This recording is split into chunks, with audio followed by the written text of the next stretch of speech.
Thanks, everybody. Yeah. Here's what, John, you know what it's when I'm over here, what's that mean? That means... More monologue. More monologue. More That means it was a big day. We couldn't Yeah. fit it into one act, okay? So here we go, folks. Before the break, we were talking about the conclusions of the Mueller report. And here's one of the big ones. Trump may or may not have obstructed justice, but it ain't for lack of trying. Because the president's efforts to influence the investigation were mostly unsuccessful. But that is largely because the persons who surrounded the president declined to carry out orders or accede to his requests. Okay. It's a shock to find out both which associates declined to carry out his orders and what those employees declined to do. Like his former campaign manager, Corey Lewandowski, who did not deliver the president's message to Attorney General Jeff Sessions that he should confine the Russia investigations to future election meddling only. Look, I will tell you, this Kremlin hacking will not stand from here on out. Russia, you get one mulligan, maybe two.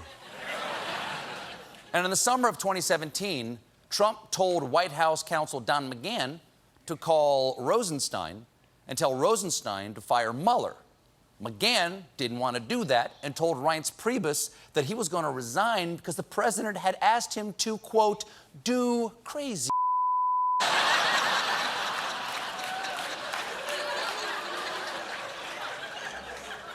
I, for one, don't know what McGahn was complaining about. He had to see this coming. After all, that was Trump's 2016 campaign slogan.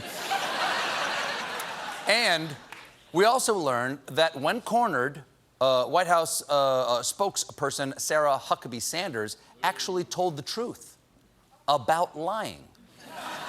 Back in 2017, Sanders told the press after Comey's termination, the White House had heard from countless FBI agents who had lost confidence in Comey. But when the special counsel's office asked her about it, Sanders acknowledged to her investigators that her comments were not founded on anything. What?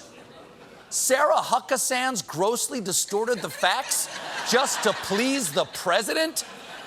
Watch out, William Barr. Someone's after your job. Oh, my. Now, I can't believe it. That good woman. I cannot. Yeah. I say, I do not saw the air thusly.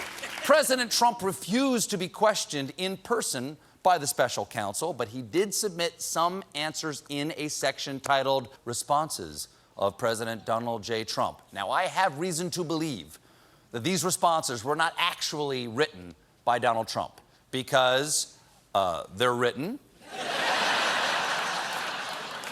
That's it. Now, there is one... That was worth it.